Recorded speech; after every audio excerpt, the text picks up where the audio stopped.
sex for favors, secrets, cover-ups, corruption. I've heard things that'll blow your mind. I'm Jesse Ventura. This one might be better. I haven't looked at it. People are saying it's good. I have additionally seen that Chud watched it, and I feel like Chud would ditch it if it wasn't. I'm going to now use him as a drama stick. I'm going to let him dip himself into it, and then if he comes out clean... I don't know. Wait, how does it...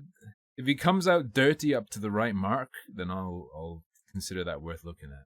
Supposedly, this is just infuriating, is what I have heard. Also. 1.5? We'll try 1.5. Hey everyone, so a few days ago I made a video about a friend of mine by the name of Lex putting out a video. Since my last video, a response from SuperMega and one of their employees has come out, and the public perception of this story is much different than it was a couple days ago. Not only that, but my personal coverage of the story has caused Matt and several of his fans to say false things about me. One of the reasons I wanted to make this video is that on Matt Watson's response video, he claimed that close friends of Layden were suddenly using Lex's video to capitalize off of her story. Bro, is he gonna say I'm not... He should be like, I'm not a close friend of Layton. That should be the response. Oh, for sure they're using it to capitalize. But also, I would say the more important thing here is, if this guy is like, I didn't do it for money, blah, blah, blah, I didn't monetize it maybe, I don't know, whatever he says. The shit that matters here is the Layton shit because of what came out about Layton and his designs to use any drama as a tool to get his revenge. Let's see. Off of what was initially... And because of this, I want to be clear about why I made this video. I said it in the first video, and I'll say it again. I wanted Lex's story to be told. That's my priority. I was never once told by Layden to make a video in any of the situation. I've had zero contact with him. I am not a close friend of Layden's. I've only hung out with him a couple of times, and it was always in a social setting. And it was always in a social setting? That implies friendship, not work! You want the opposite. Don't say, and it was always in a social setting, so I'm not his friend. Okay. So you've hung out with him. In her story, I was given permission by her to cover it. It was never something that I suggested. I was given permission by her to cover it. So there's a line from Lex to Layton, and there's a line from Lex to you. You fucking... Oh, fuck. Does he understand what he makes it look like? He starts to say the right thing, whether it's true or not. I didn't talk with Layton. I'm not a close friend. Felt the need to mention that I've hung out with him twice in a social setting. Good move. And then I got permission from her to do it. Now here's something I wonder. Did you seek that permission? Or are you saying I got permission, i.e. she asked me to? That would be interesting. Was it a preemptive permission from her? Because we know that she instructs Layton on what to do and Layton does it. She got Layton to... Now, she didn't tell Layton to delete his socials, but she said to Layton, basically, cool it. And then she said, oh, and when I told him to cool it, he deleted my socials, so he's respecting my wishes. Very, very... Hold up. Let's hear that whole chunk. Given permission by her to cover it. It was never something that I suggested to Lex, but when she mentioned it, I decided to share her story. You fucking retard! She's in communication with Layton, who wants to use it to get back at his bosses, and you're saying she came to you and basically oh, fuck! You went, I'm not connected to Layton. By the way, the person connected to Layton and working on exposing SuperMega with Layton came to me and told me about it and wanted me to do it. So you're one step removed from Layton, you fucking moron. I'm not trying to capitalize off of my friend's sexual assault. I never monetize videos like these, and I don't believe that these videos are posed as like great advertisements for my channel. I do not have a secret agenda to my videos. I own 100%. Cucked. Cucked. Cucked. Cucked. Cucked. The response? Yeah, I will make money off it. It's the right thing to do, and there's nothing wrong with making money off of the right thing to do. That's the response. Oh, but you're making money off of it. Yeah, it's really cool to make money off of doing the right thing to do. That rules. Would you rather I did something wrong and made money off of it? Would you rather I did something I thought was unimportant and made money off of it? Now he's put it into the realm of he has the analytics on whether this is true or not. Okay, did you get any subs? Do you think he got any subs? He'll be able to see directly if they came from him. Let's see if his subs went up. To see if it functions. Of course, even if they didn't, it doesn't mean he thought it would. Also, it doesn't really matter if he did it to capitalize. I don't care. But, I mean, currently his video views are at the highest point they've been since September of 2020. On 28th, he got 1K subscribers. On the 29th, he got 2K subscribers. So, not really measurable, but, like, not really measurable whether or not it came from that or not, or whether it would have happened anyway. I don't know. Regardless, he can show that and be like, look, it didn't even work as an ad. Covering serious stories is not something I enjoy doing, and when Matt insinuates that I was just told by his ex-merch designer to make this video about SuperMega... You were told by his ex-merch designer's friend, who are communicating about this and telling each other not to talk or to talk. Bro, all you've done is you just told us that you're one step removed from Leighton telling you to do it, dog. Do you understand?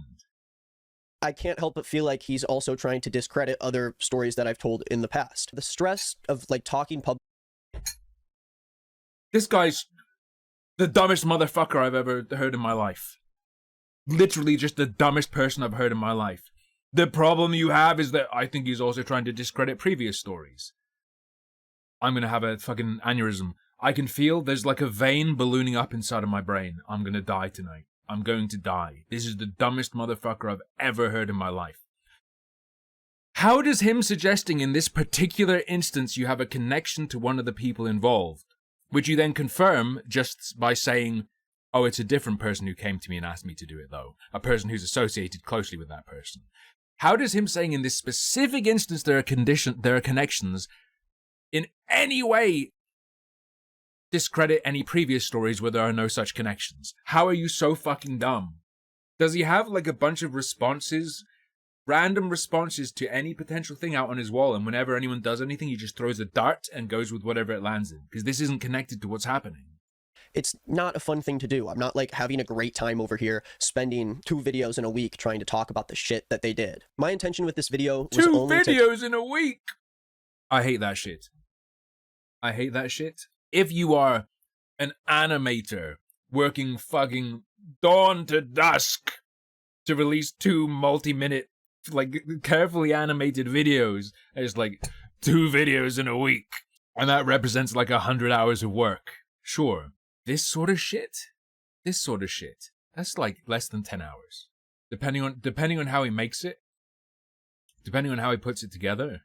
If he streams of consciousness it and then edits it, max 10 hours, I would say. So I spent 10 hours this week doing this effectively instead of other stuff, but it still counts as work. I spent 10 hours of my work week doing this. The fuck? That's not the heavy statement you think it is. I do have some issues with the way I covered the story on Saturday. I do regret taking focus away from Lex's story to add context that I initially thought was necessary, but in hindsight, I regret including it, and I wish to correct that in today's video. Regardless, I find... Is he going to tell us if Lex told him to do this? Because Lex told Leighton to chill and pull back. Is he saying that because Lex contacted? Is he aware of the context that she's known to have done that with someone else? So it looks like, bro, if you're going to be quote-unquote reporting, one responsibility anyone who has that is reporting any kind of news, no matter how petty perhaps it is, you have to avoid the appearance of impropriety, and that includes knowing context such as that. You have responsibility outside of what you're just creating. If you want to be I'm the ethical guy doing the right thing, you have to be aware of that. Pretty disgusting that Matt would spend 45 minutes trying to show how unfair this treatment has been for him, but then he claims without any evidence that I just made my video because his disgruntled ex-employee told me to. His fucking counter to this is that the close friend who discusses what should be published with Leighton told you to. The woman who discusses with that guy what should be put online or not told you to do this. Your defense is he did it through Lex. Motherfucker, what are you doing? I know it's easy to just throw shit up when your channel's not doing great and you only really want to post American Truck Simulator Let's Plays, but I have a real job with a real schedule that I keep up for my audience, and I don't make videos for personal vendettas. I don't see how in this situation I am possibly capitalizing off of a victim's story. You're arguing that you do make videos for personal vendettas. What are you doing? Your whole argument right now is that you did it for Lex. Yes? No matter how wrongly you think she was treated or whatever, you're doing it because of a personal vendetta, dude. You're arguing now that you didn't do it for money, you did it for a personal vendetta. Now you're going, I don't do videos for a personal vendetta. You're arguing that. What the fuck? But I think that this claim that he kind of ends his response with is extremely in bad faith, and it makes me question his true intentions with all of the... It's extremely in bad faith. He said something bad about me. That makes me question the reality of what he said. Flashes me back to the Lex video where she's like, this guy's good because he says I'm good and believes everything I say. Matt's bad. He said bad thing with me. Is that all it takes to define someone's reality? Just suck their dick? Suck someone's dick and then whatever you say is real is real. I have a weird feeling. Let me just check something real quick. Because Matt did pop stuff up on the screen. He ended the... Okay, yeah. I was just making sure that he did pop up those videos. I just wanted to make sure he didn't edit the original video. Just in case. Since my last video, 3 videos from SuperMega have come out, and it has changed the way that people are viewing the initial story in a pretty big way. On the subreddit, we went from posts about Matt being a rape apologist and getting punched in the face, and then suddenly we have posts that say things like, I think people went way too far, and Matt and Ryan didn't deserve a lot of the hate they received. And on Lex's video, we suddenly have countless hateful comments that suddenly have mass amounts of likes, accusing her of lying, ruining SuperMega's career for no reason, and it all comes off as pretty gross. I think when the video... And it all comes off as pretty gross. Whether Dawn did anything to her is up in the air, right? The Dawn accusation, though, Dawn doing that act, whatever it was, whether it happened or not, is nothing to do with Matt or Ryan. Her accusations are regarding how they dealt with it. And then, further to that, regarding how they addressed, or rather never addressed how they dealt with it. Actually, they did. She has been concretely shown to be a liar. She's trying to say that the things she didn't like in how they reacted to it, initially, what they did, were never addressed. They addressed it to her. They apologized to her, and she accepted their apology. But the moment that they both made their apologies, it seems like all these people came out of the woodworks and didn't just talk. They're not apologies. They're responses. They even call them responses. They apologize for not doing what they did faster. They don't seem to fundamentally be apologizing for how they dealt with things. And then the majority of what she says, they respond to and take a big old shit on her. Or at least Matt does. You'd think based off of a lot of these comments that SuperMega has completely resolved themselves and maybe some crazy shit happened and Lex devised an evil plan to cancel SuperMega. But surprise, it's a lot more nuanced. No, Leighton did. Than that. I don't know why people think that victims always want... It's more nuanced than that. Not that's incorrect. So that's true, but there's nuance. So she did devise an evil plan, but there's nuance. I wouldn't even go that far. Leighton totally devised an evil plan. Perhaps she was manipulated into being his absolutely drug-addled psycho puppet, but... I don't know why people think that victims always want to just be like supervillains, and that's their only goal. Like, they're not actual damaged and hurt people on the inside, and that's not me. Oh, she's damaged as fuck. She's insanely damaged. So my plan for this video is to touch on each response separately in chronological order to how they released, and then I want to talk about how I could have done better in my coverage of the story, as well as what I think about their stories, and where we can conclude with a lot of this. I do want to know your guys' honest thoughts in the comments. I please ask you to respond in a mature way after watching the entire video. If you do want to watch any of the videos we talk about, I'm going to put them in the links down below. I think it is helpful context to hear everything. Lex's credibility. You're gonna... Bro, these fucking bookmarks, dude. He's gonna assess the credibility of Lex in a video she told him to make. In a video he said he was told to make... Well, okay. Not this video. Hang on, to be clear. In the same video, he explains he makes videos when she comes to him and wants him to do it.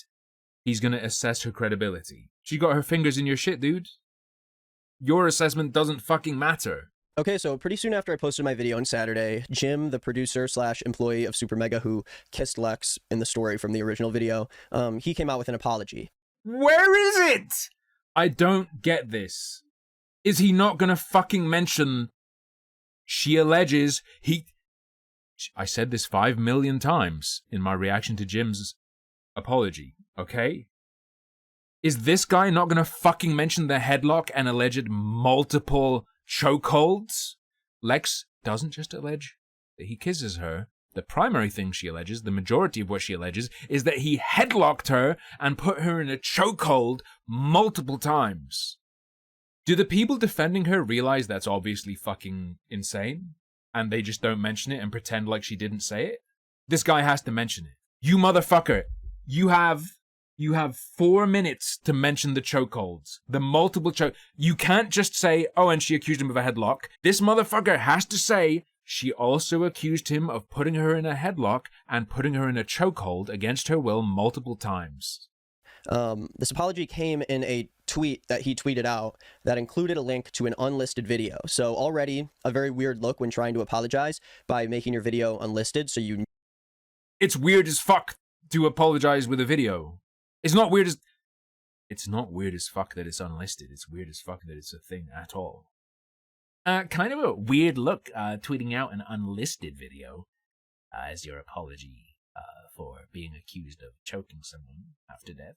About a year ago, as mentioned in her video, July 4th, 2022, I made her feel extremely uncomfortable with my actions. Jim starts this video by saying, apologizing for making Lex feel uncomfortable. Is he going to skip the rape? What's he going to say about the rape part? I would suddenly love greenisnotnick if his response was just like, nice try, Jim, but I don't believe you. Point, saying that he was sexually assaulted when he was younger, okay. And once he heard about this, he was so hurt because he said, if I made Lex feel the way that I felt when I was sexually assaulted, then I'm truly sorry. It does come off, and a lot of people would agree that it was a little bit out of nowhere. I mean, obviously it's related to the incident, but when you're the person making someone else uncomfortable, I think it's more important. Hey, now this guy knows how people feel when Lex mentions an attempted rape and then starts talking about moldy pizza boxes for an hour. It's like the reverse of that. Important for the apology to come first. A lot of people kind of noted this in the comments of the public one. It's important for the apology to come first. Oh, apologize and then say, yo, me too, I was also raped. Absolutely demented, valueless human beings.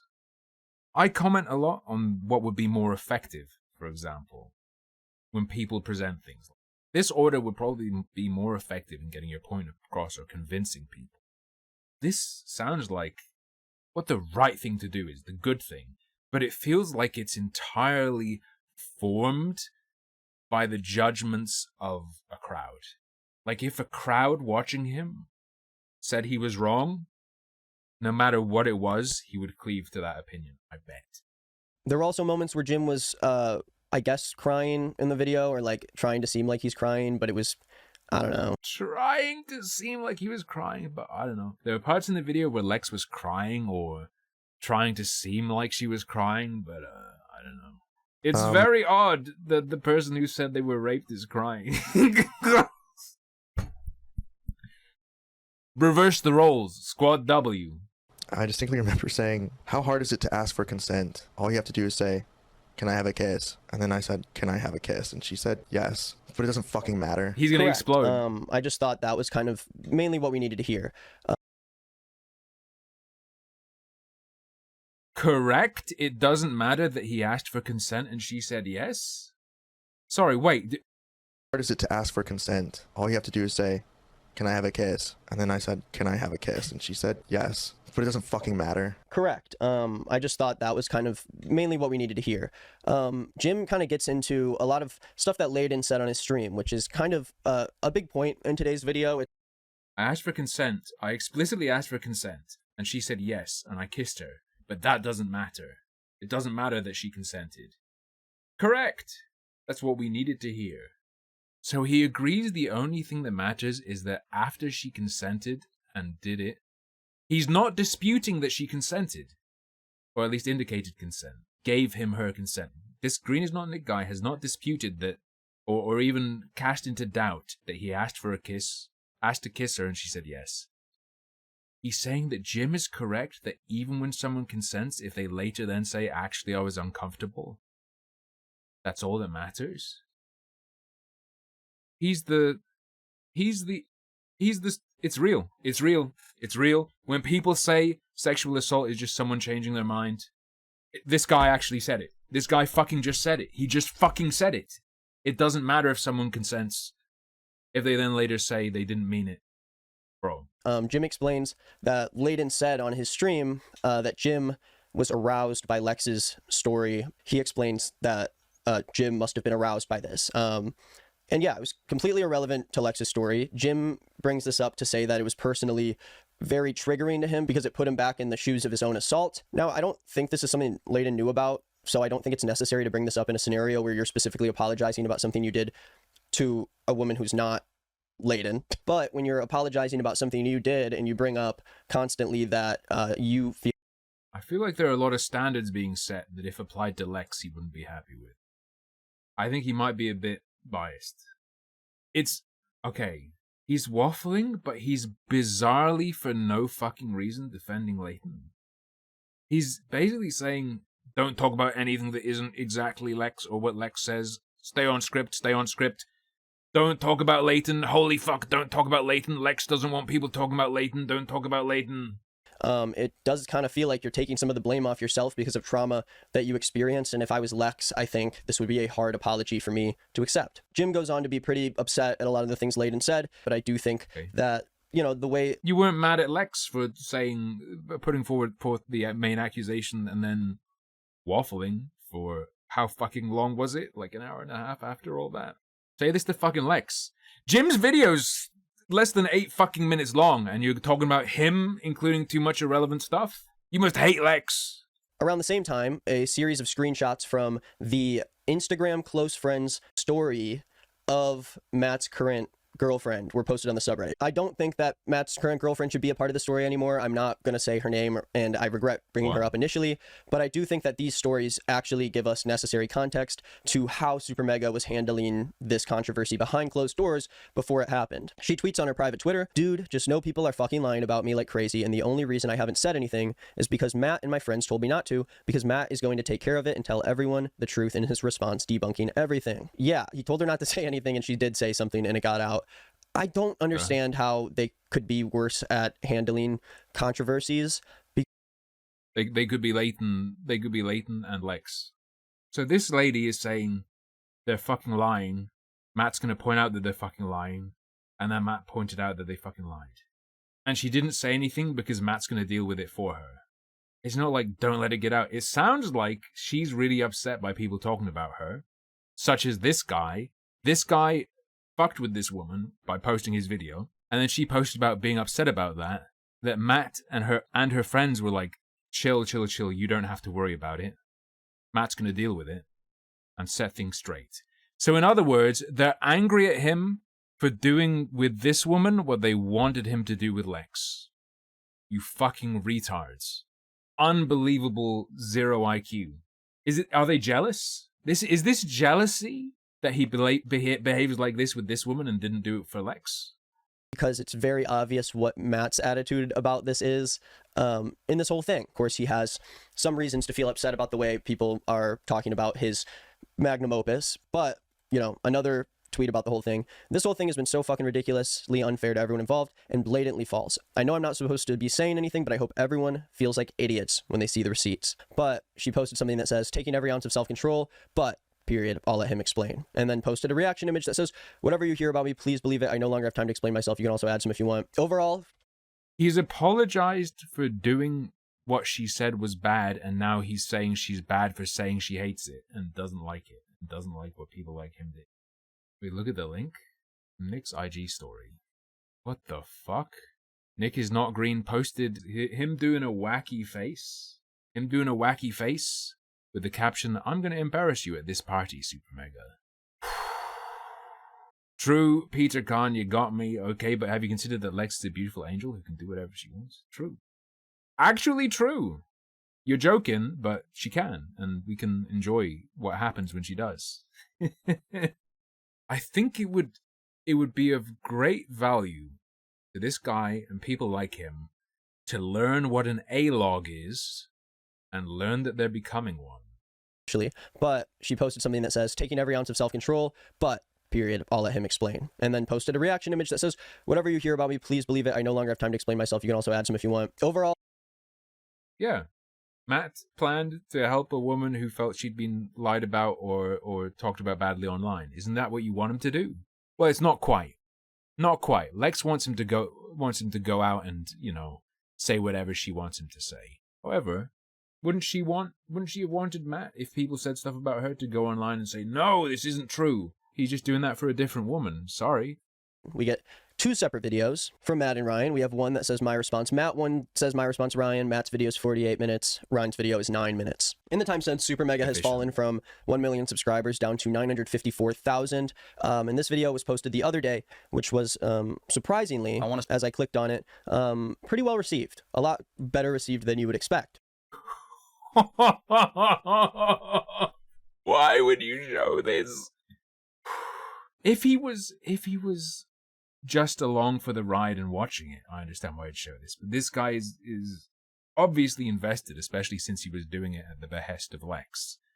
Why would you show this? Now, the first half of Matt's video is a lot about the Lex situation. Matt says they could have handled the situation in a much better way, but he insisted that him and Ryan never took any action to cover up a sexual assault. So, my memory of the Matt and Ryan videos is that the one thing they said was unequivocally wrong was that they didn't, upon talking to Don after hearing about what he'd allegedly done, they didn't immediately address that with him. They talked about something else first, and then they brought it up with him. They also should have immediately done what they did later. So they did cut him off, they did get rid of him, but they're saying they should have just done that. Their real apology is for the rate at which they went to that step, not for what they actually did. Don and Lex broke up without knowing about the sexual assault that took place. Rav reached out to Matt about this, and then Lex finally told Matt on the phone, and Matt agrees that he should not have asked Lex what he should do in this scenario. It was very obvious what he should have done, and he decided to be passive about it, and yes, this is what caused a lot of the issues that Lex talked about in her video. To be honest, I was terrified of misstepping in this situation due to its sensitive nature and how close it was to home. I was not sure how to navigate it. This was all new territory to me, and Yeah, so guy mentioned Rav contacting Matt and then him asking Lex what she wanted him to do. What Rav said to him was that it doesn't seem as serious as he thought, i.e., whatever was done to Lex doesn't seem that serious after talking to Lex. Asked her a really stupid question because of that. I asked Lex what she wanted me and Ryan to do about the situation, which was an absolutely dumbass thing to ask. He said Matt called Lex. Rav texted Matt to say that it doesn't seem so serious as they thought at first. Matt calls Lex. meant it from a place of, we want to help and we will do whatever it is you want us to do to make the situation better. I now see that obviously came across as me putting the responsibility of the situation back on the victim, because we did not take it as seriously right from the jump as we should have. And this fucking greenisnotnick guy, this line he says, we did not take it as seriously as it should have from the get-go. What he shows right before this is Rav, her friend, telling them it's not as serious as it seems. Rav, who is still in Lex's good graces, so she obviously is in support of him having said that to them. He says that during this conversation with Lex, he did selfishly bring up how this would affect the channel, which is something he definitely didn't do, which means a lot of the comments about the magnum opus thing turned out to be pretty true. In the last video, we heard that comments about the magnum opus thing turned out to be pretty true. Comments about the magnum opus thing turned out to be pretty true. Yeah, maybe he did say it. What the This sounds like something that has been agreed upon across multiple people, because they think it sounds good, but it actually doesn't make sense as something people would independently latch onto. that Lex and Rav both separately said that SuperMega told Lex that since Don wasn't technically an employee and he was a contract worker, that they didn't have to fire him or do anything technically. Matt doesn't understand why he would say this. He basically turned out to be pretty true. In the last video, we heard that Lex and Rav both separately said that SuperMega told Lex that since Don wasn't technically an employee and he was a contract worker, that they didn't have to fire him or do anything technically. Matt doesn't understand why he would say Lex and Rav, the people who've been our friends, both said he said something. That only still bears the weight of one person, I would say. Honestly, I don't know how that miscommunication would happen or how Lex and Rav would say something that is that specific, but that really just is up to whose word you're going to trust. Matt says that him and Rav, I don't know how that in that or why I would have contract worker, that they didn't have to fire him or do anything technically. Matt doesn't understand why he would say this. He basically chalked it up to miscommunication. I don't see the logic in that or why I would have said that, because That's not something I would have said. I think it's more realistic that something was misinterpreted or miscommunicated there. Honestly, Yeah, why the fuck would he say he's a contract worker so I don't have to fire him? Based on Lex being a fucking dum-dum and demonstrably having seen something and then recounted it fucking wrong, I'm inclined to believe that he said something and she did not understand what the fuck Matt said. I don't know how that miscommunication would happen or how Lex and Rav would say something that is that specific, but that really just is up to whose word you're going to trust. Matt says that him and Ryan had a conversation with Don, and Matt says that Don's story is much different than Lex's, and they should not have taken as much time as they did to look into the story, but they were afraid of misstepping in the situation with two people that they consider to be their friends. We asked him what had happened that night, and he explained it from his perspective, which was very different from Lex's perspective. We felt a little confused on what had happened that night, as did Rav. Rav was also trying to figure out what had gone down, and at this point, I don't think any of us still were... Not only was Rav trying to understand it, Rav was telling them or at least told them once, it's not as serious as he thought. Why isn't that factored in? In a lot of ways, I feel like it is very simple to just confront someone up front, especially if you're paying them and they're staying at your house. I think it's pretty fair to go, hey man, can you confirm whether or not you did this very simple thing? And if it didn't happen, we need to figure out why, and we need to get you out of here. Matt then shows texts from Rav telling Matt that he has more context to what happened between Lex and simple thing. And if it didn't, very simple to just confront someone up front, especially if you're paying them and they're staying at your house. I think it's pretty fair to go, hey man, can you confirm whether or not you did this very simple thing? And if it didn't happen, we need to figure out why, and we need to get you out of here. Matt then... Can you confirm whether you did this thing? What, is he talking to Dawn? Hey Dawn, can you confirm if you raped her or not? If it didn't happen, why? I'm so confused what the fuck this guy... Does he mean to confront Dawn and go, why didn't you rape her? What does he mean? Hold up. In a lot of ways, I feel like it is very simple to just confront someone up front, especially if you're paying them. It's easy to confront someone up front if you're paying them. And they're staying at your house. I think it's pretty fair to go, hey man. It's pretty fair to go, hey man. Can you, confirm whether or not you did this very simple thing? Confirm whether or not you did this very simple thing. So, confront Dawn, presumably, and say, did you do this thing you're accused of? And if it didn't happen, we need to figure out why. If it didn't happen, we need to figure out why. If you didn't force her head onto your cock, we need to figure out why? I cannot comprehend what his fucking point is. Because even if you accept that he misspoke and meant to say the opposite, they did talk to him? Hold up. If you search BPD, there's one video result on his channel. If you search borderline, there's one video result. I think the people in the video are probably talking. Just want to check. Are borderline people like people who are bipolar can be? In the sense that people who have bipolar disorder, it's often very, very bad to have them together because they'll start setting each other off. I don't really know about borderline. Matt then shows texts from Rav telling Matt that he has more context to what happened between Lex and Don, and the situation doesn't seem as serious as it did before. Matt reiterates that they did nothing at all to cover up a sexual assault, but he did say that Don's sexual assault is the reason that he left SuperMega and why they didn't answer questions from fans asking about where he had gone for a year. It's hard for me to completely understand where they're coming from when they say they weren't trying to cover up a sexual assault, especially because two close friends of theirs, Justin and Kelly, both removed SuperMega from their Twitter bios. And according to Lex, it was after they found out about Don's situation. And of course, by Don's situation, I mean him sexually assaulting So it wasn't covered up from them? Lex. In the other case, if you knew about SuperMega's controversy with another former employee of them by the name of Jackson, Lex says in her video that she knew all about the Jackson situation. She was with Matt when it happened, and it seems like their whole office was aware of that. It feels like not bringing up to the rest of your office that there is someone working amongst you who has sexually assaulted another person working amongst you. He said he did. Especially if all these people are friends with each other, then I just can't understand how they weren't trying to hide this from the people around them. But your evidence that they're hiding it is that people knew about it. Your evidence that they're hiding it is that people found out about it. Are you insane? He says he's not hiding it up, but two people removed it from their bio after finding out about it. When? You have to tell me when. When did this happen?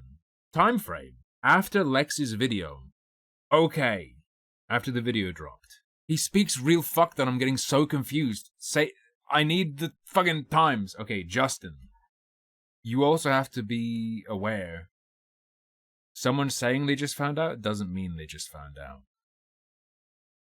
I need more information than this. If someone removes something from their bio and then says, I did it because I found out about this, and I didn't know before, how do you know they're telling the truth and not distancing from something dirty? The timeline works if he's doing it after the Lex thing. How do we know he's telling the truth, though? They aren't Wait, true, why isn't he posting the... Wait, whoa. Justin and this other person didn't say it themselves? Well, yeah, if SuperMega's being called Rape Hub USA, you don't want that on your bio. That makes more sense to me, but if they did say they did it because they found out, then that's something to consider, and then you have to think about whether they're telling the truth about their motive or not. If they didn't even... I'm losing the fucking thread. It's hard for me to completely understand where they're coming from when they say they weren't trying to cover up a sexual assault, especially because two close friends of theirs, Justin and Kelly, both removed SuperMega from their Twitter bios. And according to Lex, it was... Okay. There's the linchpin. You fucking bitch, Nick. He's... According to Lex, it was because of this. I don't fucking care. Of course, by Don's situation, I mean him sexually assaulting Lex. I struggle to understand how someone as close to them like Justin wouldn't know about someone in the SuperMega offices being a sexual assaulter, especially... True, stop right there. True. Especially since Don was going through a hard time over it and amongst them. According to Lex, they did it because they found out. Fuck me. Because Justin knew Don. In the other case, if you knew about SuperMega's controversy... Yes, Nick. It is suspect that he would not know. It's weird that someone would say he didn't know. Another former employee of them by the name of Jackson. Lex says in her video that she knew all about the Jackson situation. She was with Matt when it happened. And it seems like their whole office was aware of that. It feels like not bringing up to the rest of your office that there is someone working amongst you who has sexually assaulted another person working amongst you. Especially if all these people are friends with each other, then I just can't understand how they weren't trying to hide this from the people around them. But Matt... So it's entirely Lex says they didn't know. Not they say they didn't know. Not like it's not even they say they didn't know. Lex says they didn't know about it until my video. So they must have been covering it up because it would be so easy to know and people in the office always find out about stuff. The guy, after she started talking about it to people, was around the office. He knew one of the people. Justin removed SuperMega from his bio. Yeah, no shit they knew.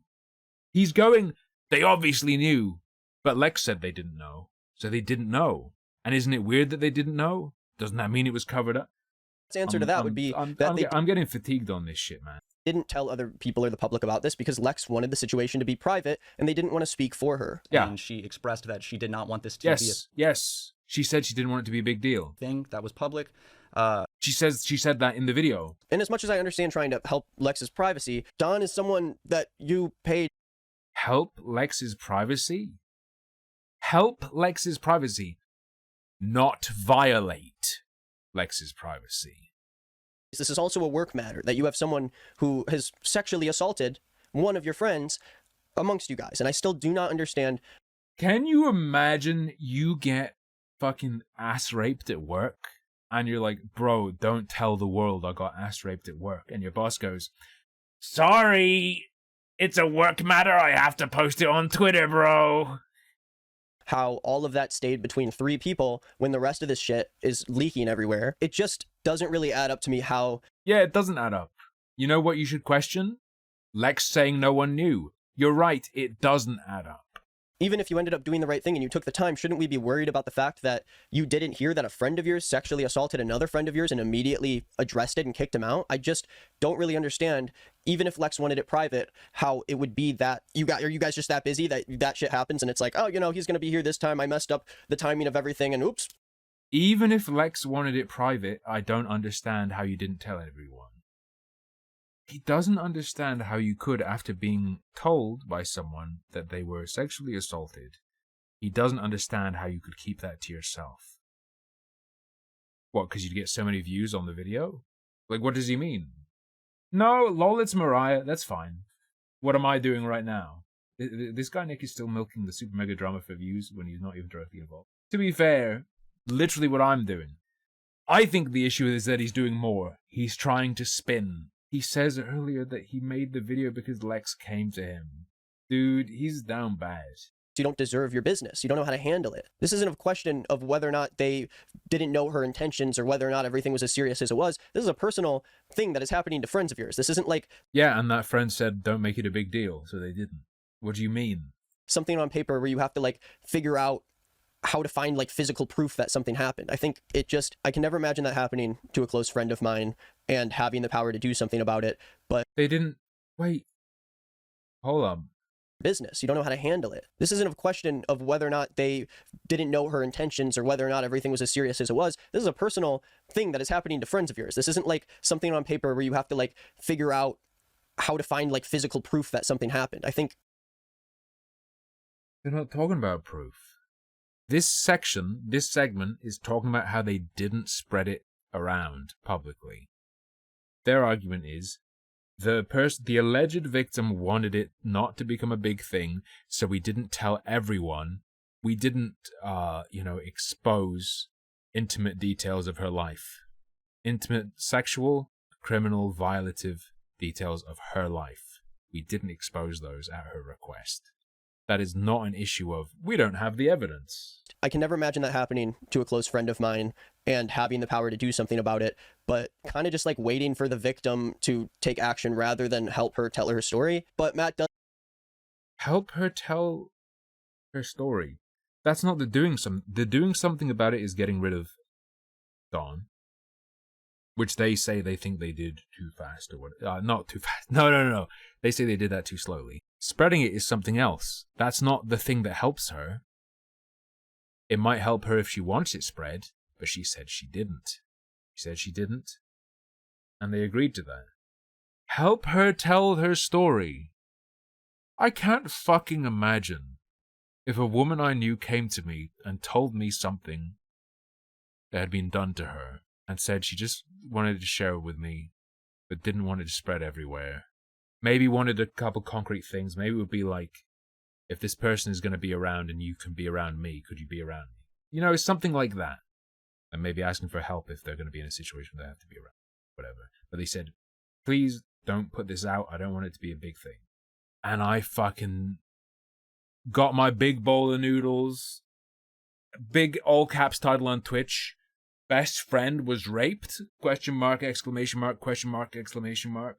And I was like, she's a bit nervous, guys, but I'm going to help her tell her story. And then I shared that. Then down the line, when Lex and Rav literally don't have a home to go to, and the one place where they had all of their stuff was literally stolen from them, now we have all these comments from people online saying that he offered Lex a place, and she said no. Lex and Rav were just taking SuperMega for granted, and they should have been happy that they could have stayed there those few days that they did. We'll get to that. It's a complete mess, but I think a lot of these stories about few days. I'm pretty sure Lex characterizes it as a shockingly long time.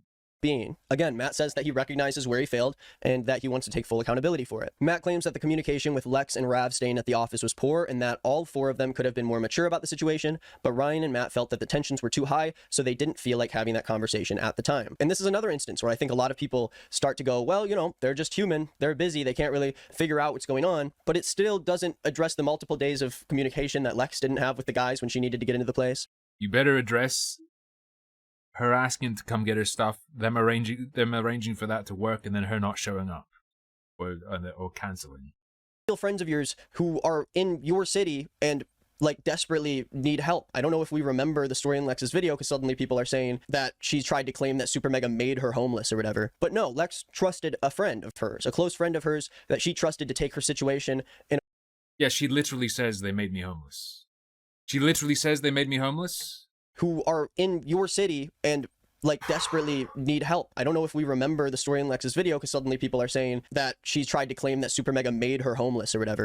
People are trying to say that she claims SuperMega made her homeless. Hold up. Hold up. Who are in your city and like desperately need help. I don't know if we remember the story in Lex's video, because suddenly people are saying that she tried to claim that SuperMega made her homeless or whatever.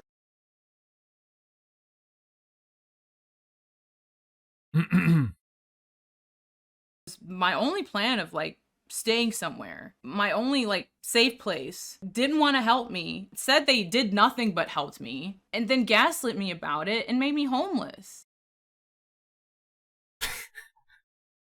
Why are people trying to say that she said they made her homeless? Weird. And after that she says, it made me homeless seems a bit extreme. But what else do you call it? So she didn't undo it. She said she acknowledged how extreme it sounds, but then goes along with it. She doesn't undo it. But no, Lex trusted a friend of hers, a close friend of hers that she trusted to take her situation in a way that was serious and took action, like a person who I trusted you to give me stuff. That's called feeling entitled. But if you can't run a business with a bunch of people who are friends of yours, like we have seen time and time again, you get them out of your fucking office. And then suddenly, one by one, people are leaving, and they all seem to just have bad things to say about it. Later in this video, I am going to show texts that Matt showed that do help his side, that do make it look like he was being more responsive, and I think those texts give us good context, but it continually pushes this narrative that because Layden and Lex were nice to Matt and Ryan during this time where apparently they were miserable, that means that they were somehow lying about that thing. And I don't know if a lot of you are the same way, but How about the compromise of they tricked Matt and Ryan into thinking they were happy when they weren't?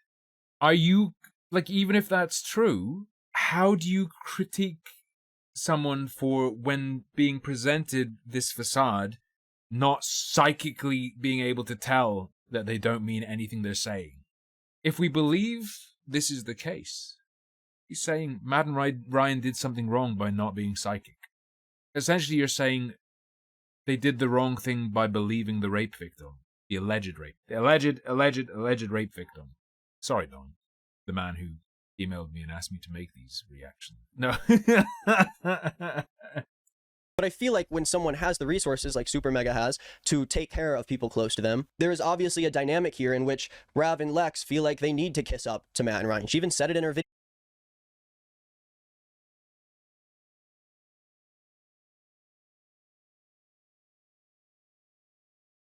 They're sucking a rich person's dick to get stuff. Yes, Nick. That's not... What is this meant to be? I talked about her trying to present herself as a baby bird. Once you feed a baby bird, or a bird that comes into your garden, you have to keep feeding it because it doesn't know where else to get food after that, and it comes to expect it. That's for pigeons. That's for pigeons. That's not for human beings. So they were trying to manipulate Matt and Ryan to get stuff by acting that way. Okay, they were only doing it to get stuff. And then the problem is that Matt and Ryan couldn't tell that they were only doing that to get stuff, believed they weren't lying, and so didn't give them stuff. The problem is that Matt and Ryan believed them, ultimately. What the fuck? That's why she was being so nice, because she was desperate for a place and she thought she had a friend who could provide it to her, but she was more and more feeling like she was... Jeep? Fuck do you mean her Jeep? April 30th, 2023?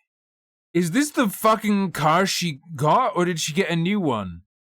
Wait, is this the, like, shitty car she describes? I'm not a car person. What is this vehicle worth?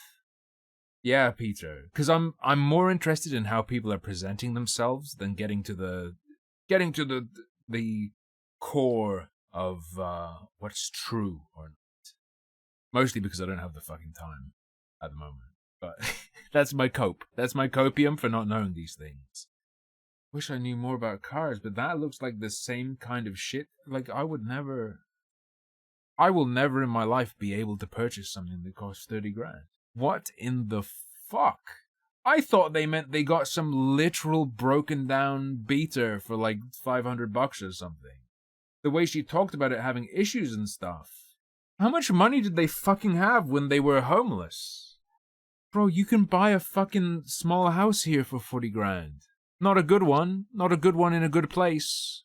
Like the shittiest end of things, right? The shittiest place, the shittiest house. You could just be like, oh, I'm homeless, I'll buy a house. And just because they're nice over text doesn't mean that disproves what they said later, which is that it felt like they were one step away from being fully kicked out and having to move all the way back to where they went, because a lot of unfortunate shit happened. And Matt and Ryan can even say themselves that they're human, they make mistakes, these things are all miscommunication. But then when it comes to people actually living in their house and needing shelter, who they consider to be close friends, people are kind of treating it like this black and white situation where you can't let someone live in your space, even though everyone says it's completely trashed and it smells disgusting. And you guys are like going... Yeah, that's even more reason to not let them live in there. Wait, you can't let people live in there, even though they say it's unfit for human life? You're describing it as being unfit for them to live there. That's an argument that they shouldn't be in there. into work and not talking to them somehow, but at the same time you're upset with them staying. It's just, I understand that they take accountability for a lot of that, and I do appreciate that, but I think this more and more goes to show that Matt and Ryan aren't really fit to be in this kind of position where they're housing multiple friends at Matt's house. And yes, they shouldn't house them. What the fuck do you mean? Yes, I agree, they shouldn't house them. They should have gotten rid of them, and they did. What the fuck?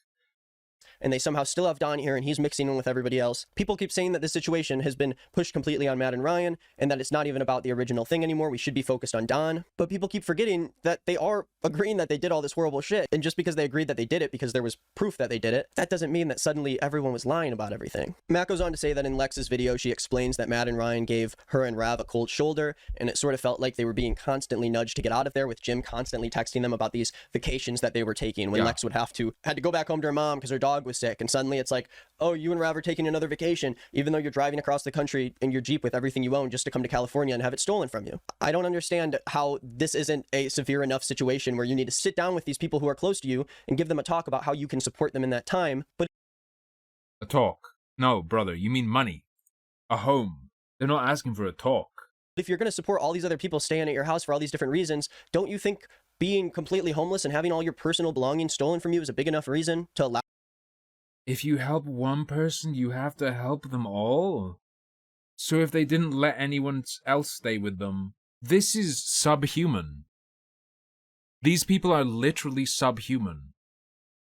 This is the belief system of a chimpanzee. If two chimpanzees are like across from each other or next to each other, and you give them the same shit, even if it's trash, they're fine. They're fine. They're fine. They're fine. You give one of those chimps like a berry, the other chimp will go off like it's being fucking killed, even though nothing has changed for it. Actual chimps. Chimpanzees. Still an ape. Still an ape.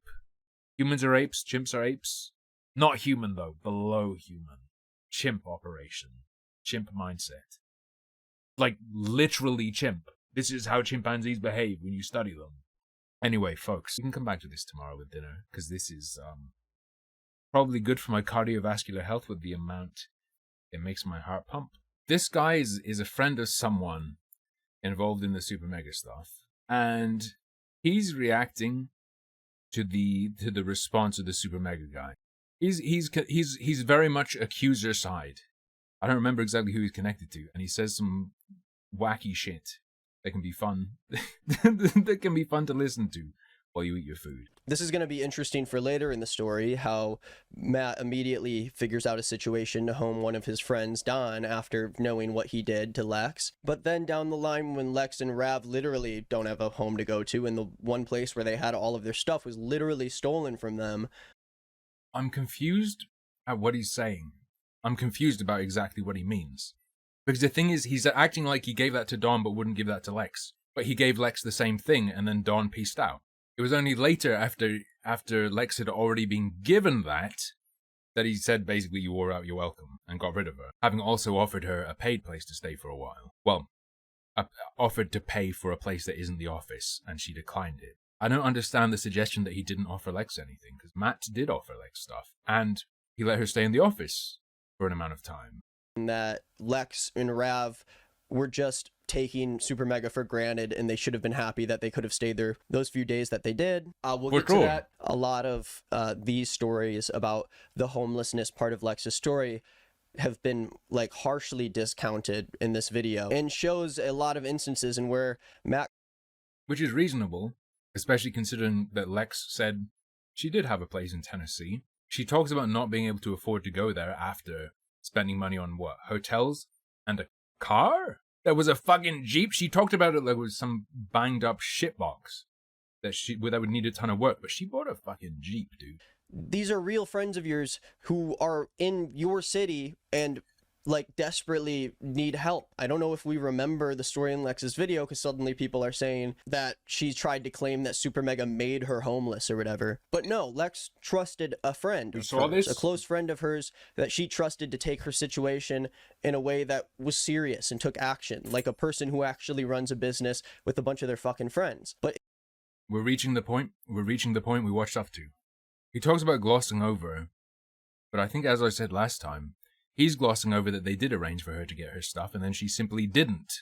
And I don't know if a lot of you are the same way, but I feel like when someone has the resources, like SuperMega has, to take care of people close to them, there is obviously a dynamic here in which Rav and Lex feel like they need to kiss up to Matt and Ryan. She even said it in her video that that's why she was being so nice, because she was desperate for a place and she thought she had a friend who could provide it to her, but she was more and more feeling like she was overstepping and more. He's applying ideas that are normally held for, let's say you get into a committed relationship. And let's say you get into a scenario where one of you is the breadwinner, and then one of you looks after the house or whatever, is more of a stay-at-home person. And then you're locked into a situation where you don't have the resources to get away. So you have to modify your behavior so that you don't get fucked.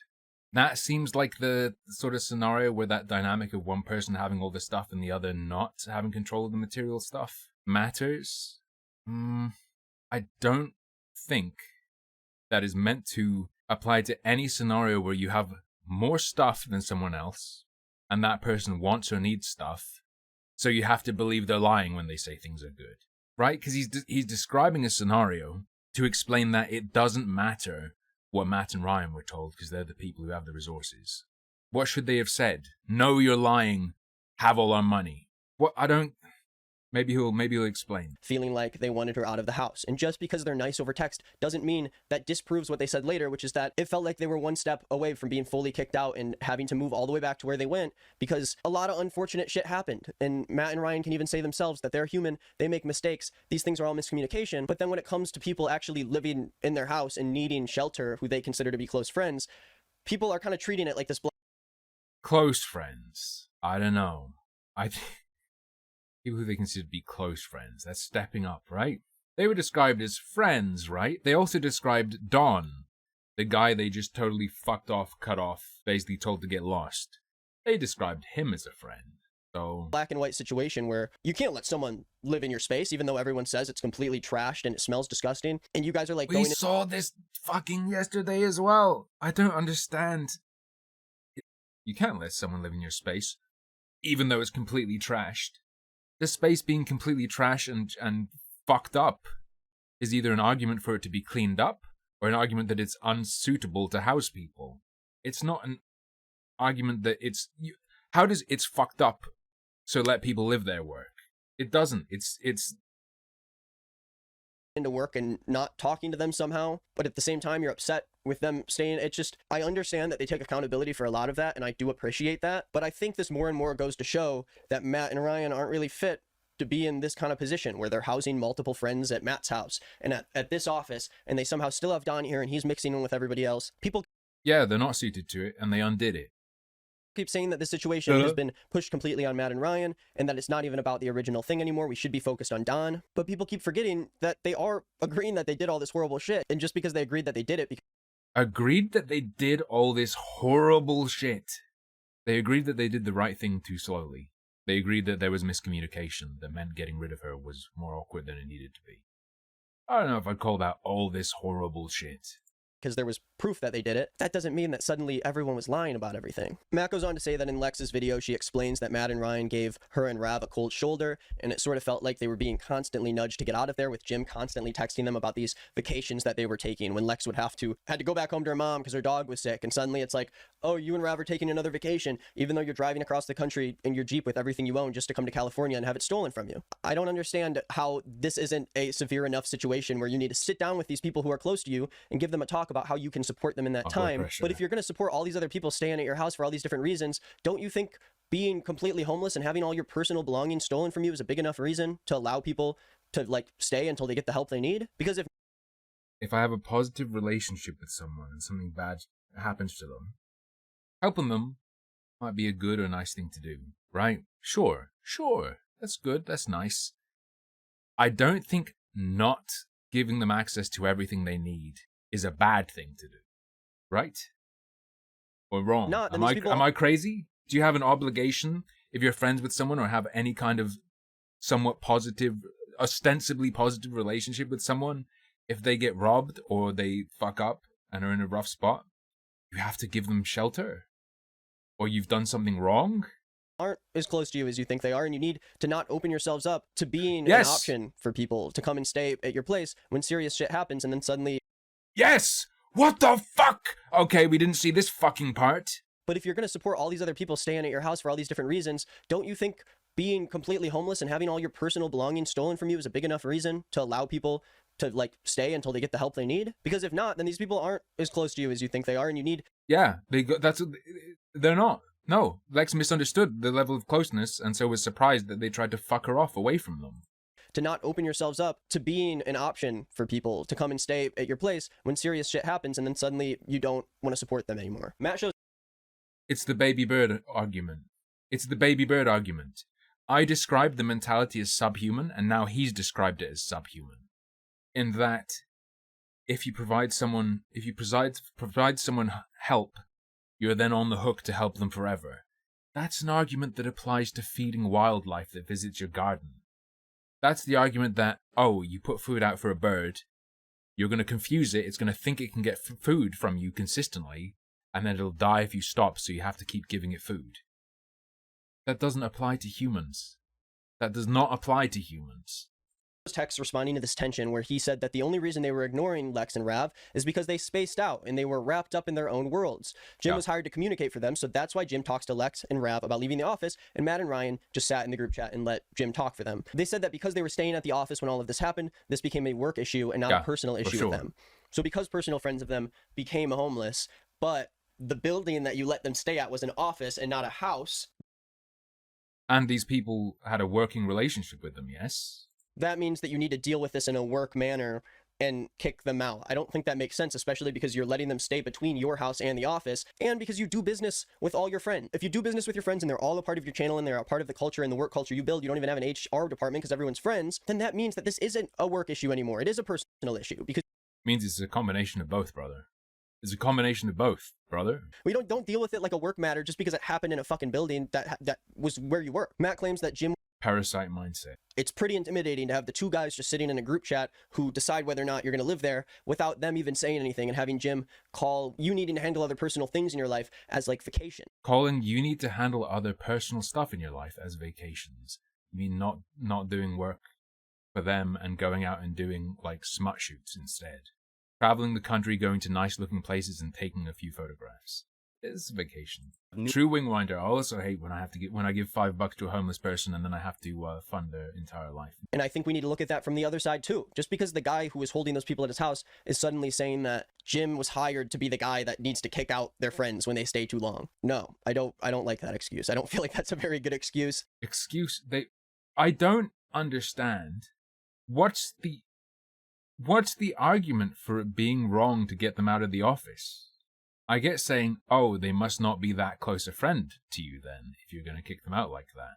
Yes, these guys are not that close a friend to them. Ta-da, done. There's no...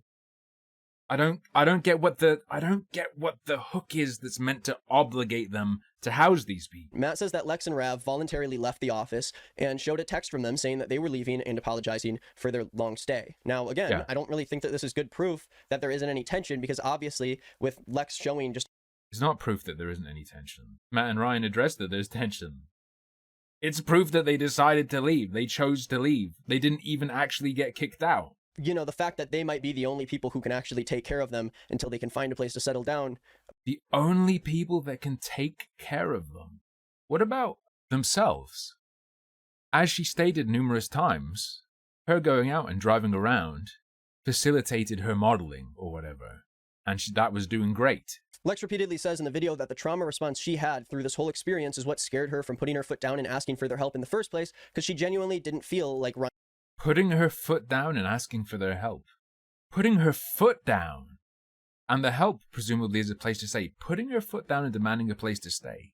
What the fuck? Ryan and Matt were trying to help her out. You know how there's fight, flight, or fawn? I think I did fawn. I'm looking this up. I don't want to fuck this up. Fawn. Yeah, Venom. I'm gonna be real. I'm not feeling it tonight either. I'm not feeling it too strong. I think I'm just like fucking fatigued. I'm fatigued on this stuff. Skip to the credibility part. Okay. I will do that for you, and then we'll Baldur's Gate again. Lex's credibility. Here we go. I do have like a drama OD. At least on this particular drama, I'm getting just fucking sick of it. It's hard to wrap my head around why people would use Layden's false judgment and personal grudge against Lex as if she didn't also provide proof for things SuperMega said that were never actually addressed in either of their response videos. Like one of the bigger texts that Lex showed where she asked Matt about Don claiming that SuperMega fired him without much of a reason, only to receive a text from Matt that didn't seem worried. He just said, "Be gone, foul beast." Why does it fucking matter that they tell Don why? Is there any consideration that they might be concerned of opening themselves to legal liability, for instance? I felt them downplaying it in real time, but I was across the state, like 5 hours away, and could do nothing about it. So that's when I decided I needed to be there. It's like a pathological need for agreement. You say this person's fucked, if you claim he did a fucked thing, you get rid of him, and you're upset that he wasn't told a particular thing or made to believe a certain thing. He's gone. He's gone. So it torments you that he wasn't made to what? Accept what you want him to accept? Or how does it continue to affect you once he's out of the picture? The knowledge of how people think about you. And throughout her video, she was talking about how she didn't want to leave receipts because she didn't want people exterior to this to be able to see it and judge it and think something about it. It's fear of what's in people's brains, even if they're not doing anything with it. Just an update, Dawn is staying at the office with Rav right now. I did not know what the fuck to say, so all I could say is, what should I do? It's so painful. The fucked thing is, it's not on increased playback anymore. But it is she just stoned out of her Is she stoned out of her mind during the video? Is that what's happening? I, this whole time, have been assuming she wouldn't get stoned to do this video, and that this was just, like, brain damage. But maybe she is just high. They don't even touch on the fact that Ryan liked art from Don after they fired him on Twitter, and Don tweeted out asking people for a place to stay when none of SuperMega's fans knew that he sexually assaulted someone else. I'm all for keeping Lex's story private if she wants it to be private. You want him to hunt down the people who've done contract work for you? On a personal friendly level, sure, liking the art. That's like, ouch, on a friendly level, but so? It's not my friendship. I don't give a fuck. Hate each other. I don't care how much. I don't care if they despise each other and want each other to die. I do not care. That doesn't matter to me in the slightest. But there's got to be a way to tell your fans in a safe way that Don is not someone who they should follow anymore, that he was let go for a reason. You should tell your fans he's not someone you should follow anymore? Fucking meme people. Holy shit. Maybe there's an argument that if you believe this guy is sexually violent and he's asking for a place to stay, maybe he could get away with saying, uh-oh, you don't want him to use his clout to get into a position with someone who's vulnerable or whatever. Tell your fans he's not someone to follow anymore. Are these people who, like, view their follower and subscriber count as their health bar? Their viewers as their are a representation of their worth as a person? So it's like, oh, he's too powerful, we need to lower his power level. I can't even think like that. But you need them to know that it's serious and that they shouldn't really engage with him anymore. I know this. You want them, as SuperMega, to tweet out that someone who worked for them is dangerous and you can't tell them why. Imagine just for a few seconds how that could go, or how that would go. I do think I made a bit of a mistake, including Morg Pie and Layden's stories in that particular video. I wanted my video only to be about Lex's story, and I got caught up in context that I personally thought was important and necessary for the story.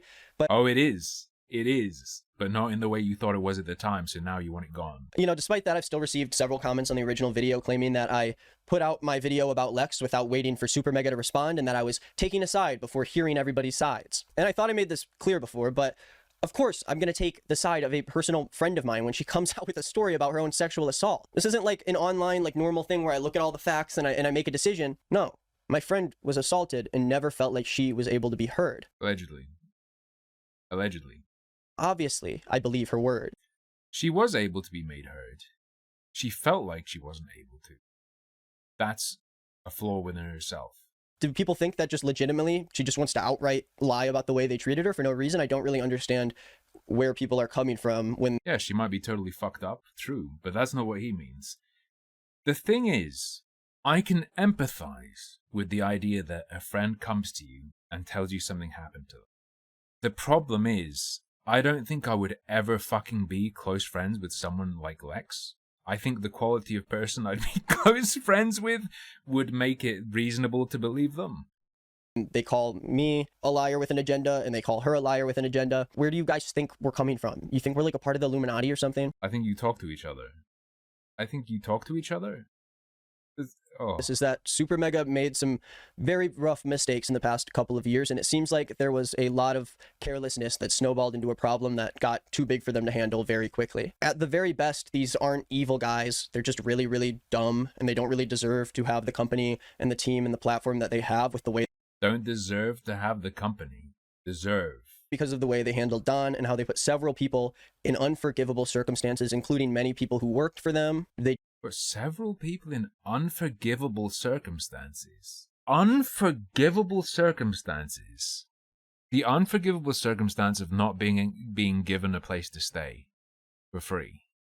I would suggest that we all do that to literally millions of people every day. Just saying. What specifically is the unforgivable circumstance? dropped the ball on people that they were supposedly... Because my bar for that is a little bit higher than I think anything that's done. Like friends up. Like even if you accept the characterization of these things as bad, or even if you agree that they should have given her a place to stay, I don't think breaking that is unforgivable circumstance. Does it mean moldy pizza boxes? I don't think that's an unforgivable circumstance to have someone living around moldy pizza boxes for a little while. That they're capable of cleaning themselves. I mean, like a little kid living around mold and filth, sure. Adults, no, they can just throw it away or take the trash out. Just a people little that gross. they supposedly cared for. I think it's sad any of this happened. I hope everyone takes some time away from the internet to think about how situations like these boil over and become as messy as they do once someone puts out a response and people just decide to like hound the person who decided and was brave enough to put out her story in the first place. Now she has to read comments every day of people telling her that she's wrong and that she lied. Now she has to read comments every day of people telling her she's wrong. That's my life. For 8 hours every day with you fuckers. And it sucks that someone can talk for 48 minutes about their side of the story and then claim that people like me are trying to capitalize off of a sexual assault victim. So hopefully they both take some reflection and just maybe leave for a second. Okay, I think that's it for me. Thank you guys. Maybe leave for a second. Yeah, they are. You're right, bro. If I'm to understand Ryan's video, everyone's fucking fired. Okay. You know what? I've got a new fire after that section. You were right, I should have skipped. I did. I am now empowered. I'm going to watch the latent section. Matt says because of the text he had between Lex, he thought everything was okay and that him and Lex were fine, but insinuates that, and this is where the video changes a lot, Matt insinuates that things seemed to change between him and Lex once Matt and Ryan fired Layden as their merch designer. He didn't insinuate that, did he? Didn't he literally specifically say that's exactly when it happened? Did he say when or why? Hang on. Matt says because of the text he had between Lex, he thought everything was okay and that him and Lex were fine, but insinuates that, and this is where the video changes a lot, Matt insinuates that things seemed to change between him and Lex once Matt and Ryan fired Layden as their merch designer. Once it happened, so when? He doesn't insinuate that. He literally directly claims that. And since last summer, I assumed that my relationship with Lex was much better. For example, here's several texts I received from Lex between November of last year and February of this year. I thought that after I apologized to her last July, things had smoothed out, and I think you could see why I would think that. but apologized that to communication ceased around the time that we fired Leighton, who is a close friend of hers. Yeah, it changed once they fired Leighton.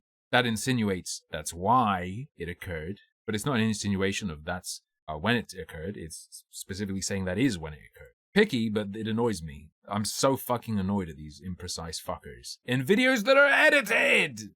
That aren't like, this isn't a stream, he's not talking off the cuff. He could have clipped this up and made it not stupid. I have an excuse. And I don't think it was appropriate or necessary to drag both my current girlfriend and my ex-girlfriends into the line of fire. They are both being harassed viciously, and their personal lives are being used as weapons to make me look worse, and I think that's completely unacceptable. Harassed viciously.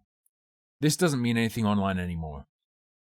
I will say, okay, let me do a little quick rundown of my disposition. I am, if you were going to put me on a side, it would be the Matt and Ryan side. However, I think they're cringe idiots. I think everyone is cringe trash. But if you had to make me pick a side, I'd say I'm more on their side. However, that doesn't mean I think they're cool or good. And my ex, my current girlfriend are being harassed viciously. What does he mean by that? Normally that means someone's talking about you on social media. So like, if you're going to say harassed viciously, please also specify what you mean. Do you mean people have like found their phone number and you keep having to like replace your fucking phone? Oh, he said it's a Discord? They're saying, no. He talked about like a hate Discord, didn't he? But that isn't the harassment, is it? Harassment is unwanted, repeated contact. In the same way, your life is so connected. I mean, you say it yourself that SuperMega is your magnum opus. It is a part of you, your personal life. Magnum opus, it's a part of you. Isn't your magnum opus just the best thing you do or will ever do? Am I fucking stupid this whole time? I thought your magnum opus was just your greatest piece. And it's like and the reason the Zachtronics game is Opus Magnum is because magnum opus is an alchemy thing originally. Isn't the magnum opus the lead from gold shit? And now it's used to refer to like your greatest work? Magnum opus, meaning a work of art, music, or literature that is regarded as the most important or best work that an artist, composer, or writer has produced. Oh, it's the Philosopher's Stone one. It's the Philosopher's Stone one. How does him calling it his magnum opus make it more personal than anything else he does? It's his best thing. Therefore, no, that's weird. And when your audience feels like you led them on to be a different person than you act. When your audience feels like you led them on. Don't be saying that, dude. Lex is an OnlyFans girl, and you're going to talk about what your audience is entitled to when you lead them on? I don't know, you're getting some incel vibes, brother. Matt largely includes a lot of his personal life in his content, and even if he keeps one thing private, I feel like when a former friend of yours comes forward about sexual assault that happened under your home, behind closed doors, you shouldn't be saying that Matt's going to be debunking everything and that he's going to prove everyone wrong, we're all going to feel like fucking idiots. I think that's pretty necessary context that your own girlfriend is calling all the people who believe in this girl's story like dumb as shit because you're here to like disprove it all. And yes, he makes something of a point and then blows it to pieces, right? And then blows it to pieces. If he was presenting an image of himself that was then contradicted by his actions, I think, and as a public figure himself, it would make some sort of sense to be like, look at this guy's fucking lying to you. To go, he presents himself one way, but if we dig into his girlfriend's private shit and expose that, you can guess that maybe he's different. You're starting to get into schizo-A-log territory. And yeah, what she actually... Now we get into the specifics. So hypothetically, conceptually, someone puts a lot of stuff about themselves online.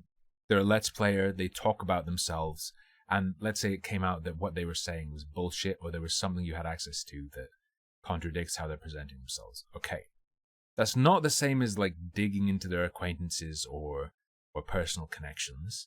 And then also, what was dug up from his girlfriend doesn't contradict it. It's his girlfriend being like, people were fucking lying about me, Matt's gonna fix it. Isn't that, I said this before, isn't that how they want him to be? Doesn't that line up with how he's presenting himself, as in wanting to support people he cares about? Saying how he dealt with Lex was a mistake, he wants to support people he cares about. And then you're going, but look, the woman he cares about, he's going to protect from lies. Hypocrite? No, he's he's sticking to what he says he is. It's not a contradiction of how he presents himself in this instance. I don't get it. Of course, this whole thing is pretty messy, but I think we should kind of move past all of the relationship stuff. Matt does talk about a lot of the romantic things that happened between. It's too late now, motherfucker. Leighton brought it up, and then Lex said that she discusses with him what's too far or not. Now, she said to Leighton, allegedly, according to her, that he went too hard on these guys. Too hard. But guess what? That's linked to Lex now. You can't make it disappear. Him and Morg Pie, who was the person who had a stream about her very short like hookup thing with Matt. And I think that's another thing that he covers in the video that I also think we should just maybe not focus on as much as the main story. But the reason it matters. No, too late. The person it pertains to made it public. Obviously, Morg Pie drags in other stuff. She made their relationship public. You cannot now now that there's like this fucking web of people who are sour grapes about it. You can't disappear them again. All the spastics have come out of the woodwork now. You can't be, uh-oh, this makes me look bad. No, they're out there, brother. They're out there. Forever. They're in the sun. The sour grapes are becoming raisins before your very eyes. The important thing is that Matt explains that this happened, and this stream by Morg Pie happened after she became friends with Leighton, basically insinuating that Leighton being fired was a turning point in Lex and Morg Pie coming forward with both of their stories. And this is kind of the circumstantially, the timing's right. He doesn't have... Okay, skipping forward a bit to what I imagine he's going to address. He has pretty hard evidence that Leighton is a plotter. He has that. He has the evidence of timing, of when things happen is suspicious. It is true, though, he doesn't have evidence, or didn't at the time have evidence of particular communication between them. Unfortunately for them, they're dumb, so now they've demonstrated that they do communicate about what they should or shouldn't say to each other, with Lex saying to Leighton, with Lex telling us that she said to Leighton to chill, and Leighton chilled. This part of the video largely refutes a lot of what Leighton was saying, and I think it resulted in people shifting a lot more of the blame to the victims of this situation rather than the people who caused it in the first place. Again, I don't have a connection to Leighton. I have friends who are friends with him, but I don't really know. It claims a lot. I don't have a connection to Leighton. I have friends who are friends with him. It's a mild connection. It's a relatively minor connection. That's not no connection, especially when you're talking about how close friends should be together, right? He has also publicly interacted with Leighton. Show me this.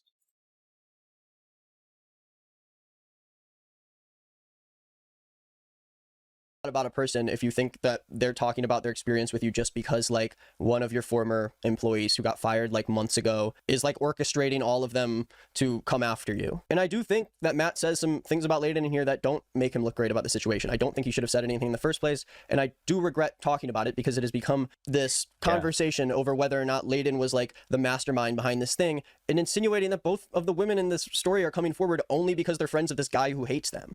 So it's a coincidence. The timing and what happens, and that Leighton had a plot, are purely coincidence. But I think it's kind of insane to think that that was the turning point for Lex to speak out about her getting sexually assaulted in your house, especially because she's being harassed endlessly and she's not even a YouTuber and had to put a video out on a channel that didn't even have anybody there to watch in the first place. So what was the motivation? What did Lex say sparked it? I'm trying to remember, because they dump so much fucking stuff on you. They never... Like her original video that's 2 hours, 60 minutes long, that should have been like 10 to 15. 10 to 15. Why did she say she's doing it in particular now? What was the trigger? I don't remember. I think she said what the particular trigger was. I do want to clarify here that when I say the turning point for Lex to tell her story, I very well think that Leighton could have convinced Lex and given her the courage to step up and say something. But you think it's ridiculous to suggest that Leighton being fired is the turning point and Leighton having a plot matters. However, he thinks it's possible that Leighton could have been the person who convinced her to do it. He didn't admit that Leighton instigated it. He suggested that he's agreed that it's possible, but he's characterizing it differently. However, your characterization doesn't do that much work because there are receipts that, unless entirely fabricated, tell us that Leighton was plotting. At best, this means Lex was manipulated by Leighton, if that is the case. But I definitely don't think that everything was good between Lex and SuperMega, and then once she became friends with Layden, all of a sudden, she has 2.5 hours worth of stories about how they made her uncomfortable and how they treated her. I mean, I don't think he can support Lex's story and really make this claim at the same time, because in order for this to be true, it would have to mean that Lex made up or exaggerated the way she felt about SuperMega and their way of handling the situation. No. No, it doesn't. No, it doesn't. That can have originally been true up until Matt apologized to her for the handling and she accepted the apology. Then there's this period where she's friendly with him. Then this would be her taking back her acceptance of the apology for how they dealt with it. It is not what he's saying it would be. Anyways, I'm going to talk about what Matt brings up about Layden, and talk about what I think about it and where some of these missteps may have happened. Because while I think that the YouTube comments are pretty gross on all the videos, I mean, literally, like, one of the top comments on their video is like, can we please just talk about the fact that they're all attacking Matt and Ryan so hard, no one's attacking Don for sexually assaulting someone? That usually happens when the people who are watching over all of this have the biggest platform. They're the only ones that are tying this whole thing together. None of this would have really happened. So it's the subscribers that matter. What? I don't think we're doing that much more, Bunny. So Matt says that since Layden was fired in March, he has been on a vindictive campaign to deplatform them and ruin their... This is fucking brain twisting though, Bunny. This is not fresh. This is stuff you know, but watching someone characterizing it as a pro-Lex, I am Lex's friend, please give me free OnlyFans, man. I think everyone is, of course, valid to be able to tell their story about the situation, but I think because he was someone who was close to Lex, he should have taken that time to really raise her story up, and instead he made a lot of claims that Matt was able to refute in this video, and that in turn... Because he was really close to Lex. Bro, don't emphasize the closeness of Lex and Leighton and talk about how they should have strategized. Did he not... I think everyone is, of course, valid to be able to tell their story about the situation. Everyone is, of course, valid to be able to tell their story about the situation. But I think because he was someone who was close to Lex, he should have taken that time to really raise her story up, and instead he made a lot of claims that Matt was able to refute in this video, and that in turn made Lex look not so great anymore to a lot of people. So they're close, so they're super close, and he's close to Lex. And Lex essentially asked you to make the original vid. You've done it, there's the line. You actually did it. You made it look that way, and now you've said you've said across the video that is the line. Him to her to you. You fucking moron. Said herself publicly that she was upset with Layden for a lot of the remarks he made, and I'm gonna assume at this point that Layden isn't going to really speak more on SuperMega because it doesn't really seem like his head was in the right place when he started talking about it. I will say, the your truth thing would be fine if the your truth was like how you feel about the things. And then you didn't go, I feel this way, so actually it's this. If it didn't cross the line into like redefining what's real in the world, if the your truth thing was actually just about how people feel about things, whatever. But it's not. It's used to make feelings cross the line into fact. Yeah, exactly. If it was used as a synonym for my feelings or your feelings, that would be fine, but it's not. Now it seems like the subreddit and comments are crawling with people who think that just because someone who was a previous friend of SuperMega's obviously is going to be able to connect with another person who had bad experiences, suddenly it means that the guy who had a bad experience with you is like brainwashing everyone else in this vindictive campaign that's like out to get you. And I don't understand why someone... Brainwashing, or just organizing it. I don't think Layton's plan involved getting someone else to lie, right? It just involved finding something that he could use as a drama smokescreen. Yeah. Matt shows text on a random Discord server where Layden and other members were attempting to find ways to cancel SuperMega, and Matt basically claims that all of this happened because Layden and these Discord users were trying to figure out a way to ruin his career. He has screenshots, I don't even know from what, they're just like random Discord screenshots, but he is claiming that there has been a group of people that Layden has worked with to try and organize the best time to speak up about their feelings on... Now, this is the test.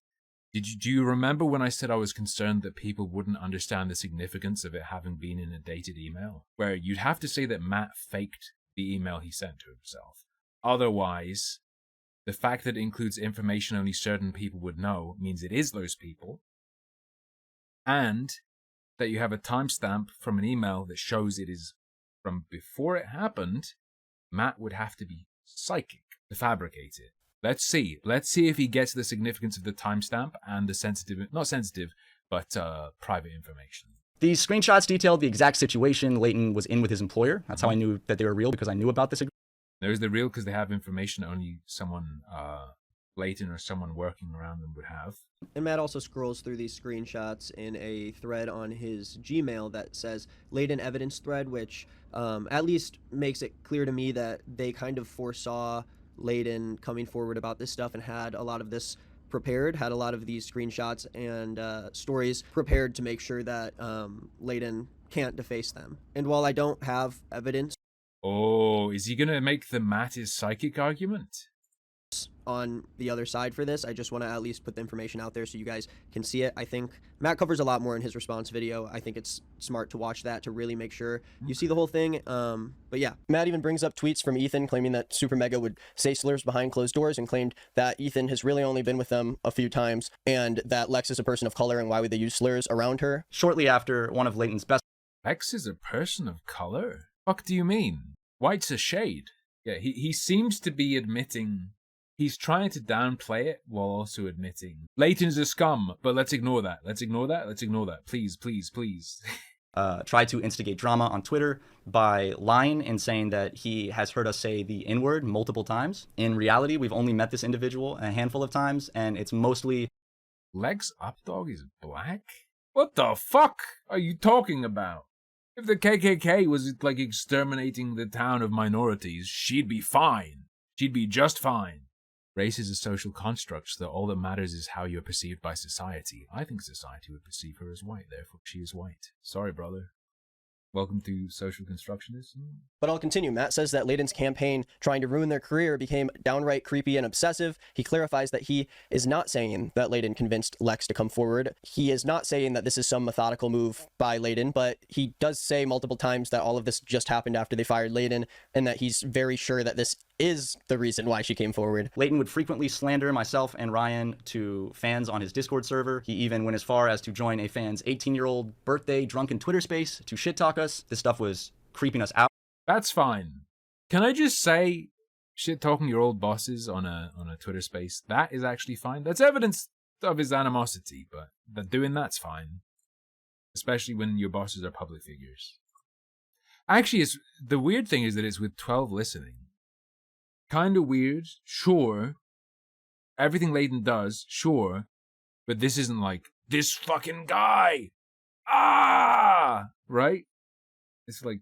He has a couple parts in this video where he talks about things that Ethan said that he outright denies, along with some things that Leighton did to spite SuperMega that really kind of put Matt and Ryan on edge in the first place, and gave us a little bit of an explanation of how someone like Leighton would leave SuperMega with such a bad taste in his mouth, which doesn't excuse how it was affected or how it was heard by other people, but I don't know if this is a strong point for Leighton's case. I don't know. There is a lot of claims that were being thrown that way, so I can see how he would see that Leighton was, throwing a bunch of stuff at them and getting in the way of Lex's story, but I think there was a better way of them to tackle this, to, claim that their communication with Leighton was way different than he claimed, while at the same time pushing up Lex's story, because it's like, they keep saying most of the stuff Lex said was true, but then they go around and keep saying that this vindictive campaign only began once we fired Leighton. But if these things happened to Lex...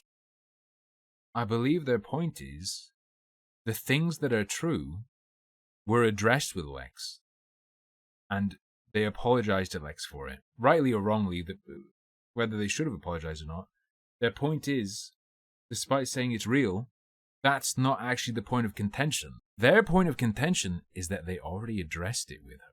They already did what they're doing now with her, and the reason they didn't go publicly with it is because she didn't want them to. I don't know. I feel like that's quite simple, but it's just complex enough that a large part of mankind, that's above their ability to understand.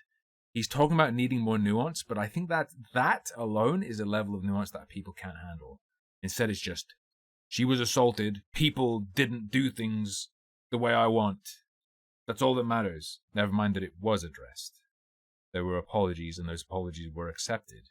And then it's being said that it wasn't addressed. And then someone having said, don't make this a big deal, then does make it reasonable to not make it a big deal publicly. It's bizarre. And you think you should have done better, then I do feel like that's the bottom line. But then again, you do have the right. See, he's saying, I think you needing to have done better is the bottom line. No. You need to... There are still more steps, brother. You're complaining about a lack of nuance. Nuance. They already addressed this. They already apologized to this. To the woman who didn't want them to make it public. Now she's changed her mind about what she wanted, and suddenly that apology and acceptance of the apology is null and void because she changes her mind about what she wanted them to do in the past. It doesn't matter that they were doing what she told them to do. That's what she told them to do in the past. They didn't, keep up to date on how she wants them to deal with it for the rest of their lives. Checking in with her now and then, I guess. He did a 3-hour stream, so I'm not going to go into every point, obviously. It seems... Coward. You fucking coward. This is directed at you.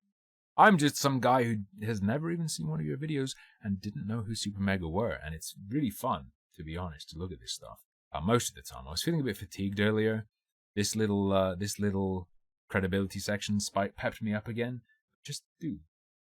Can you fucking imagine if they went live and did a reaction stream to all the accusations? I know that Lex does not feel good about how it went from her perspective. Even though she is a friend of Layden's, I know that she was surprised and pretty upset at the way that he handled the situation. Lex was surprised and upset about the way Layton talked about his experiences with SuperMega. Layton was talking about his experiences. Why would she feel entitled, or not entitled, why would she feel upset and disappointed with the way another alleged victim discussed what he was a victim of? Why would you feel that way unless there was some sort of expectation? Not entitlement. Why would she have an expectation for him to deal with his problems a certain way? Right?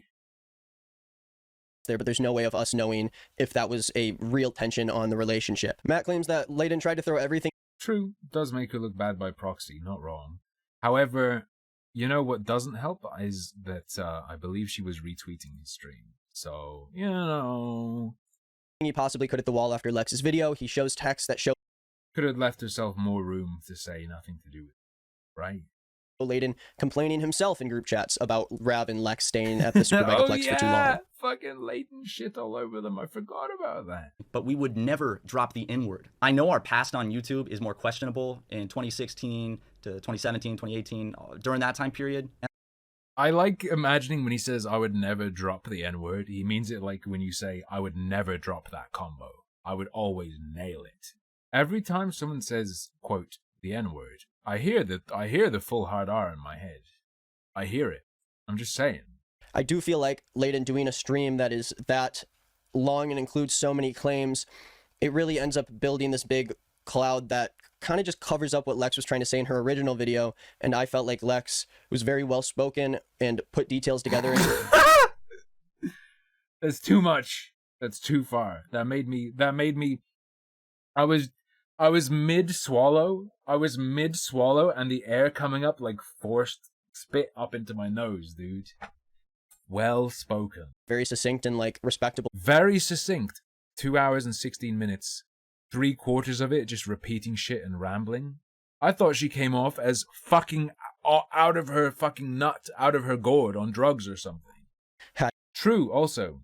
Came across as very succinct in the 2 hour 16 minute that was originally 5 hours and doesn't actually deal with that many things. I think she could have said everything she said in about 15 minutes, being generous. This is when Matt comes to the point that Layden's close friends are capitalizing off of Lex's story, which I think is just outright untrue. Lex wanted her story to be told, and I think that some people may have made it harder for that story to be told because of them coming out. Is he referring to people like Layton or him? The thing where he was talking about capitalizing on it, Matt was referring to people such as this guy. What is this? It's like a tangled web. Does greenisnotnick mean also he's one of the people who made it harder for Lex? Or what is he saying? But I think it takes a step too far when you are just outright claiming that all of these people are doing this because Layden doesn't like you guys. A lot of people, mainly Layton and his close friends, have used this as an opportunity to capitalize off of what was initially someone's story of sexual assault. It seems like the story lost its plot and quickly devolved into a dogpile on me. The thing is, it wasn't originally a story of sexual assault. I mean, literally originally it was, but she spent like 2 seconds on it. Primarily, it's a bizarre fever dream, a Fear and Loathing in Las Vegas-esque fever dream about her being a moron. I don't think we necessarily were the focus to begin with, because it was about an assault. Well, I don't know. I wish that I didn't have to be talking about my friend's sexual assault right now, but I do, because apparently I'm capitalizing off. You're not. When was the last time we heard, like, how many times is that mentioned in this video or his previous one? Not really. It's not already talked about. Of it because your ex-merch guy told me to. Matt says that people are going to continue to lie about them because, you know, this. No, you're doing it because the girl who's friends with the ex-merch guy, close friends according to you, close, asked you to. Brother. Ryan's response was a lot shorter. He very quickly agreed that he made a lot of mistakes after Don did what he did. He kind of echoes the same sentiment as Matt, so I think, you know, it was okay that his video was as small as it was because they kind of would have been repeating a lot of the same stuff.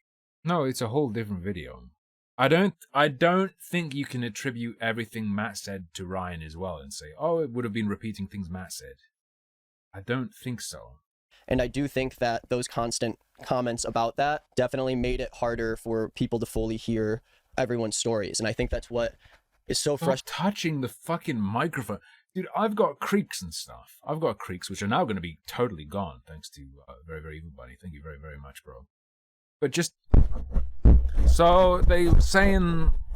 I think this being brought up over and over again was really... Stop it. Stop it. When does he say that, Hicks? None of these are a job. It's self-employment. Depends what you...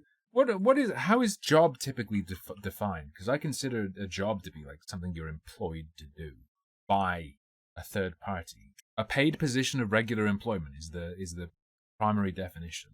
Or, so it's a paid position of regular employment, typically, or a task or piece of work, especially one that is paid. To be hyper picky, it's all real work. It's all real work. But job to me doesn't have like a value. It isn't a value judgment. Job is a description of the arrangement, in my eyes. Like saying something's not real work, conflating job and employment. Yeah, but a job's most common definition is literally a paid position of regular employment. Like it's synonymous. It's either a paid position of regular employment or a particular task. If you're going to talk about individual things you do to make I guess making a particular video, if you're being paid for it, is a job.